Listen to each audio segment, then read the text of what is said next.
I said no and broke up with him. So he started stalking me to try and win me back. I was on a run yesterday when I noticed an SUV that was following me. I pulled out my phone to text my sister, but as I was typing, someone jumped out of the SUV and grabbed me. I tried resisting and even clawed at their eyes, but I was eventually pulled into the car. The three masked guys in the back tied my wrists behind my back, gagged me to stop screaming, and put a bag over my head. I tried kicking them, but they even tied my ankles together. They kept telling me to calm down, but I was resisting so much they pinned me down on the van floor and kept me like that. I don't know how long I was in that car, but I kept crying and begging them to let me go. I even peed myself in fear, but I don't think they noticed. We eventually arrived at some house, and they pulled me out of the car and dragged me inside. They then unbounded my arms and legs, took the gag off, and told me to stand up. I was still crying and begged them not to unalive me, but one of them yelled, "Stand up, Beach." I did as asked, and they slowly took the bag off of my head. When I could finally see, I realized that this was all some sick prank. I was standing in front of my boyfriend, who was on his knees, holding a small box with an engagement ring, and behind him balloons spelling the words, "Will you marry me?" My heart raced. I felt a mix of shock and confusion. The fear that had enveloped me moments ago was quickly replaced by disbelief. The masked men were laughing, their cruel smiles visible under the dim light. I looked at my boyfriend Alex and saw him grinning, proud of his clever plan. "Alex, what is this?" I shouted, my voice shaking with emotion. "Surprise, I wanted it to be memorable," he said, still kneeling. Memorable, I had just been abducted. My heart felt heavy and I couldn't process the chaos of emotions swirling within me. I was still trembling, my mind replaying the horrifying moments in the minute. How could he think this was funny? How could he think this was a good idea? "Is this a joke?" I asked, my voice barely a whisper. I could feel tears streaming down my face again, but I couldn't tell if they were from anger or sadness. Alex's smile faltered for a moment. "It was supposed to be romantic. I thought you would love it." Love it? I couldn't understand how he could think scaring someone half to death was romantic. My heart ached, and I wanted to scream, but all that came out was a strangled sob. The masked men shifted, still chuckling among themselves, and I felt their eyes on me. I hated them. I hated Alex for thinking this was okay. I felt so alone in that moment, trapped in a nightmare of laughter and balloons. Just take the ring and say yes, and it will all be over. One of the masked guys said, stepping closer. I recoiled, the fear from earlier flooding back. "Get away from me," I shouted, my voice stronger now. Alex rose to his feet, looking at me with an expression that mixed confusion and frustration. "Please just say yes. I went through all this trouble for you." Trouble? I thought about what I had just been through. My heart felt heavy as I looked at the ring in the box. It was beautiful, but how could I accept something so precious after this terrifying experience? I glanced around the room at the cheerful decorations and the bright balloons. It was supposed to be a moment of joy, but all I felt was betrayal. The tension was thick, and I knew I had to make a choice. "Did you even think about how I would feel?" I asked, my voice breaking again. "This is not love." Alex's smile faded and the room fell silent. The laughter from the masked men stopped and the air felt heavy with tension. "I just wanted to surprise you. I thought you would be happy." "Happiness does not come from fear," I replied, feeling stronger with each word. "You scared me, Alex. You hurt me. How can I say yes after this?" The room was still, and the laughter from the masked men turned into whispers. They exchanged glances, clearly unsure of what to do next. I could see the doubt in Alex's eyes. "Please just put the ring on," he urged, desperation creeping into his voice. I took a deep breath. "Number, I can't. Not like this." The silence that followed felt heavy, like a storm about to break. I turned away from Alex, my heart pounding in my chest. I wanted to leave, to run out of this house, to escape this nightmare. "Let her go," one of the masked men said, his voice low and serious. Alex turned to them, looking bewildered. "What do you mean, let her go? This was the plan." "Plans change," the man replied. "You messed this up." The weight of those words hit me. This was not just a prank anymore. It was a real problem, a serious mistake. I stood there frozen as I processed what was happening. The other masked men stepped forward, their expressions shifting from amusement to annoyance. "You made her cry, dude. That's not how this works." They moved towards me and I felt a wave of fear wash over me. I wanted to scream, to fight back, but I stood there paralyzed. "Let's just get out of here," one of them said, shaking his head in disappointment. This was supposed to be fun. Now it's just awkward. I turned to Alex, hoping to see some sign of remorse in his. Instead, I found anger. "You're ruining everything," he shouted at them, his voice rising. "I planned this perfectly." "Perfectly? You traumatized her." Another masked man shot back. "Good luck trying to marry her now." My heart sank even further. They were right. How could I ever trust Alex again? Without warning, one of the masked men grabbed my arm, and I felt a surge of panic. "Let's get her out of here. We don't need to be here anymore." Wait, no. This was supposed to be my moment. Alex cried out, desperation in his tone. I felt the tension in the room change, like a bubble about to burst. The masked men had taken control, and I was caught in the middle of their argument. "Stop! I want to leave," I shouted, feeling a rush of determination. "Just hold on, okay?" the man said, looking at me with a hint of understanding. "We'll get you out," as they pulled me towards the door. I glanced back at Alex. He looked defeated, his shoulders slumping as he realized what he had done. I felt a mix of anger and sadness, but I knew I had to get out. I had to escape this twisted moment. The door swung open, and I stumbled outside into the cool night air. It felt refreshing against my tear-stained face. The stars twinkled above me, and I took a deep breath, trying to calm the chaos inside me. "Where are you taking me?" I asked, my voice shaking. "Just to safety," one of the masked men replied. "We didn't want it to go this far." Part 6, A New Beginning. As we walked away from the house, I felt the fear slowly ebbing away, replaced by a sense of clarity. I had been through a horrifying experience, but I was still standing. I was still strong. When we reached a nearby park, the men stopped. They looked at me, and I could see the remorse in their eyes. "We didn't mean for it to go this far. We thought it would be fun. We never wanted to hurt you," one of them said. I took a step back, still feeling the adrenaline coursing through my veins. "You think this is fun?" I asked, anger rising within me. "You terrified me. This was not a game."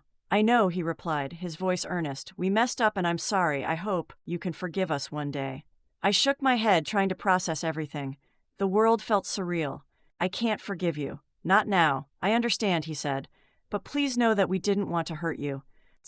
We just wanted to create a memorable moment for your boyfriend." I turned away, staring at the ground. "You ruined everything." They stood there silent, realizing the weight of their actions. I took a silent, deep breath, trying to calm myself. "I just want to go home," I said softly.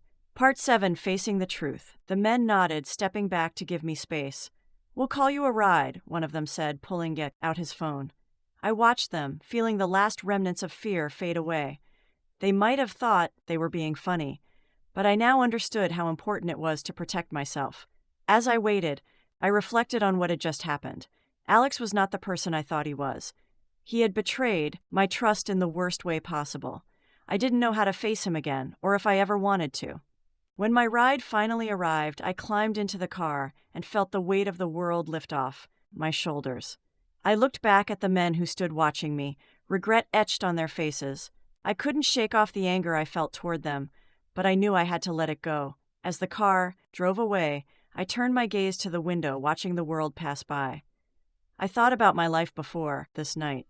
I thought about my friends, my family, and my future. I knew I had to find my strength again, and I would. When I got home, I sat on my bed, still feeling the shock of what had happened.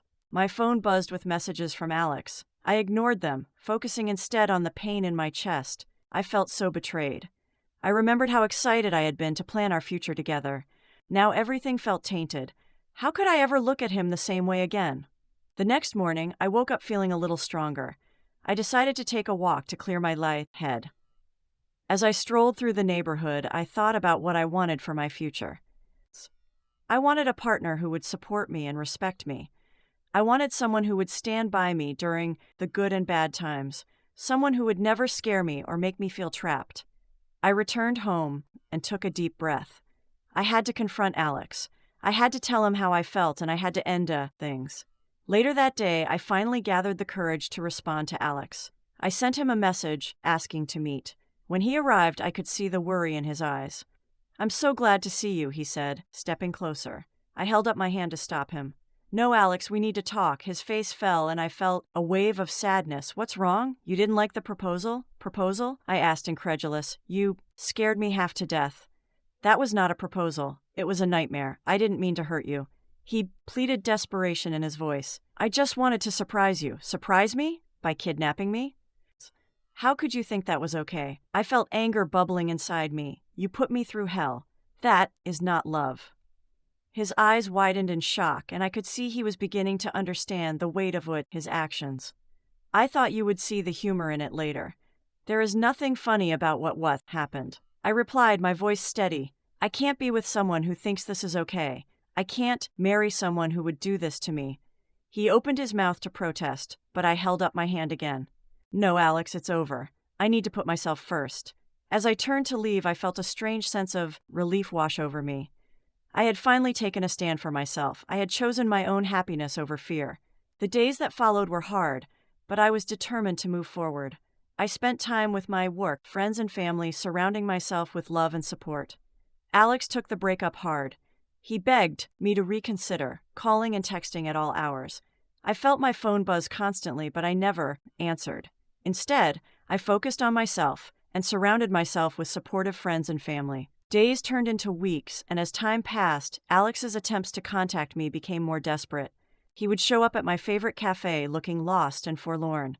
Sometimes I could see him, waiting outside my apartment, his face a mixture of hope and despair.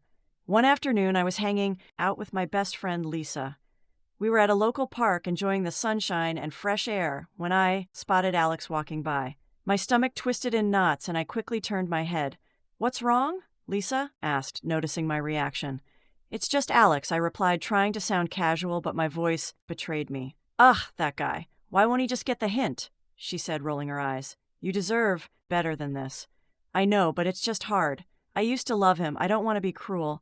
I admitted. Just then I saw Alex cross the street toward us, his expression determined. Hey, can we talk? He called out, his voice filled with urgency. I felt a surge of anxiety. I looked to Lisa for help, but she crossed her arms, ready to defend me if needed. No, Alex, I'm not interested, I said firmly, but he didn't back down. Please just give me 5 minutes. I promise I'll explain. Explain what? I asked, my voice rising. How you thought kidnapping me was a good idea. I was an idiot, he exclaimed. I thought it would be a funny way to propose. I never meant to hurt you. That's the problem, Alex. You thought, and that got me into a situation I'll never forget. I shot back, trying to remain strong. Can you at least let me apologize? He pleaded. I've been a jerk. I realize that now. Before I could respond, Lisa chimed in. You've already apologized, Alex. It's time to move on. Please just listen to me. I've changed. He insisted, his eyes desperate. I've been doing everything I can to show you. I'm sorry. Just give me a chance to prove it. Why should I? I snapped, my frustration boiling over. Because I love you, he shouted the words, hanging in the air like a heavy weight. I turned away, my heart aching. I didn't respond. I didn't know how to respond. I simply walked away with Lisa, leaving Alex standing there, lost and defeated. As the weeks continued, Alex became relentless. He began showing up at places I frequented, even getting my friends to talk to me on his behalf. His friends would text me, pressuring me to forgive him. He's really sorry, they would say. You should give him another chance. I felt cornered. I didn't want to hurt him, but I also didn't want to go back to a relationship built on fear. One evening, Lisa and I went to a friend's party. As we entered, I immediately spotted Alex across the room, laughing with his friends.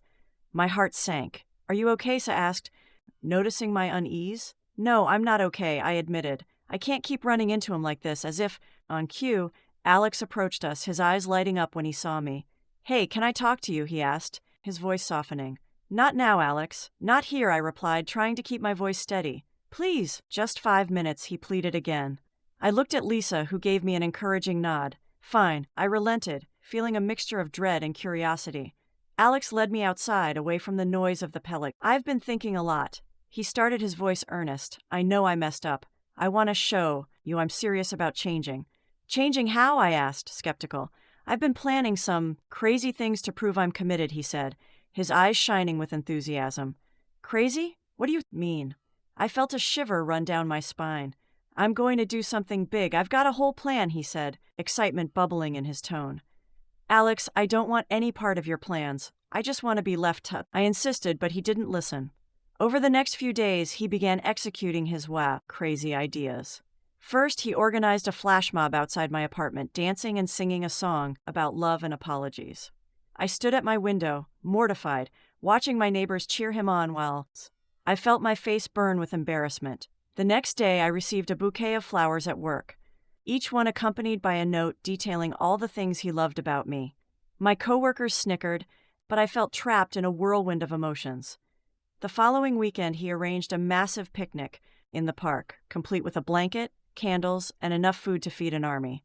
When I arrived, I saw a crowd gathered, all of them watching him make a fool of himself, trying to win me back. I felt a mixture of anger and pity. I appreciated the effort, but it only reminded me of the fear he had instilled in me. I didn't want to be part of his performance. My friends were split on the butt issue. Some thought Alex's attempts were charming, while others believed I should stand my ground. Lisa remained my biggest supporter, constantly reminding me of what had happened and why I needed to stay firm in my decision. "You don't owe him anything," she would say. "Just because he's trying to win you back doesn't mean you have to fall for it." But as time went on, I felt the pressure. Alex's friends began to intervene as well. They reached out to me, urging me to consider giving him another chance. "He's really changed," one of them said. "He's just trying to make things right. Maybe you should just talk to him one more time." Another suggested their words weighed on me, causing me to doubt my own feelings. Was I being too harsh? I decided to talk to my mom, hoping for her wisdom. When I shared my concerns, she listened patiently. "Honey, you have to trust your instincts," she advised. "If something feels wrong, it probably is. Don't let anyone pressure you into a decision you're not ready for." Her words resonated deeply within me. I had to trust myself. I took a deep breath, determined to stick to my decision. Part 17, the final straw. As summer approached, Alex's antics only grew more outrageous. One day, he showed up at my workplace dressed as a clown, complete with oversized shoes and face paint. The entire office erupted in laughter, but I could only feel embarrassment. "Is this really necessary?" I asked, my voice barely concealing my frustration. "I just wanted to make you smile," he said, beaming through his painted smile. "Please, just give me one chance to prove I can be the guy you want." My heart ached for him, but I couldn't overlook the severity of his earlier actions. I turned to walk away, my stomach churning with mixed emotions. Then came the last straw. One night, he decided to take it up a notch. He climbed up onto the roof of a local building, holding a giant banner that read, "I'm sorry, will you marry me?" He was shouting my name to the world, drawing attention from passersby and local news stations. I stood there, my heart racing, watching the chaos unfold. My phone rang nonstop with notifications from friends and family who had seen the stunt. This was too much. I couldn't take it anymore. I grabbed my things and rushed outside, my heart pounding with anger. When I reached the building, I saw Alex perched on the edge of the tack roof, his face beaming with excitement. "Look, I did it. I'm serious about you," he shouted. "Alex, get down from there," I yelled, panic rising in my chest. "Just say yes, that's all I need to," he shouted back, ignoring my plea. "Do you even hear yourself?" I shouted, my voice rising. "You're acting like a child. This isn't how love works." He paused, the smile fading from his face. "What do you mean?" "I'm not going to say yes just because you put on a show. You need to understand how serious this is." "I know, but I'm trying to show you I'm serious," he replied, his voice trembling. "You think this is love? This is a nightmare." I cried, feeling tears well up. "You've scared me. You've embarrassed me. You're not making me feel loved. You're pushing me away." The crowd below began to murmur, and I could see the confusion on their faces. Alex looked down, realizing how ridiculous he must seem. "I just want you back," he said softly, vulnerability washing over him. "I can't trust you." I admitted, my voice breaking. "Not after everything, not after what you did." Alex's expression shifted, and for the first time I saw true understanding in his eyes. "I didn't mean to hurt you. I thought I could make you see how much I love you." "You're not showing love, Alex. You're trying to control me," I said, my heart heavy with the truth. He hung his head, the weight of my words settling between us. "I don't know how to fix this," he whispered. "Maybe you should start by listening to what I need." I replied, my voice steady despite the storm of emotions within me. Alex slowly climbed down from the roof, looking defeated. The crowd dispersed. their excitement fading as reality set in. I felt a sense of finality as he stood in front of me. His shoulders slumped. "I'm sorry for everything." He said quietly, "I thought if I did these big things, it would show you how much I care. I never wanted to hurt you. I know you didn't. But love isn't about grand gestures. It's about respect and trust," I replied. As he looked into my eyes, I could see a flicker of hope. "What can I do to earn that back?" I took a deep breath, weighing my words carefully. "It's not just about you. I need to heal. I need to figure out what I want. Right now, I want to be—" He nodded slowly, a shadow of regret crossing his face. "I understand. I'll give you space." The next few months were a journey of rediscovery for me. I focused on myself, taking long runs and exploring new hobbies. I started a journal to express my feelings, pouring my heart out onto the pages. Each entry was a step toward healing. I also sought therapy, hoping to work through the back trauma Alex had caused. It was a safe space for me to explore my emotions, and I began to understand the importance of self-love and self-worth. One day, I stumbled upon an art class and decided to join. Painting became a new form of therapy for me. Each stroke of the brush allowed me to release pent-up emotions. I created beautiful pieces that reflected my journey, my fears, and my triumphs. One sunny afternoon, while attending a local art exhibition, I met someone new. His name was Noah, and he had a warm smile that lit up the room. We struck up a conversation about art, and I felt an instant. Noah was kind, thoughtful, and most importantly, he listened. He shared his own experiences, and I found comfort in our mutual understanding of life's challenges. As the weeks went by, we began to spend more time together. We explored galleries, attended events, and shared our thoughts on life and love. I felt a sense of safety with him that I hadn't felt in a long time. One evening, while out with Noah, I received a text from Alex. "Can we talk? I need to see you," it read. I felt a wave of anxiety wash over me. Noah noticed my unease and asked what was wrong. "It's just Alex," I replied, looking down at my phone. "He wants to talk. Do you want to?" Noah asked, his tone calm and supportive. "I don't know," I admitted. "Part of me feels like I should confront, but I don't want to go backward. Only do it if you feel ready. You deserve to take your time." He reassured me. I decided to meet Alex, wanting to put closure to our tumultuous relationship. When we sat down at a quiet cafe, I could see the worry etched on his face. "I've been working on myself," he said, looking earnest. "I've realized that I need to focus on my own issues before I can even think about being with you." "I'm glad to hear that," I replied, cautiously. "I've been talking to a therapist, too. I want to learn how to be better," he continued. "I understand if you never want to see me again, but I just wanted to say I'm truly sorry." His sincerity hit me, and for a moment I felt a flicker of compassion. "Thank you for apologizing. It means a lot," I said softly. "But I also understand that I can't control how you feel. I just hope you find happiness, even if it's without me," he added, his voice thick with emotion. I took a deep breath, feeling a sense of relief wash over me. "I appreciate that, Alex. I want you to find happiness too. I just think we need to move on." He nodded, a bittersweet smile forming on his lips. "Yeah, I guess we do." After my conversation with Alex, I felt lighter. I realized that I could forgive him without reopening old wounds. I was ready to embrace my new life, free from the shadows of the past. Noah and I grew closer, and our relationship blossomed. He made me feel cherished and respected. I felt safe to be myself around him, and I knew this was a different kind of love. As summer turned to fall, I reflected on how far I had come. I was no longer defined by fear. I was a survivor, a fighter. Each day was a new opportunity, and I was excited for the future.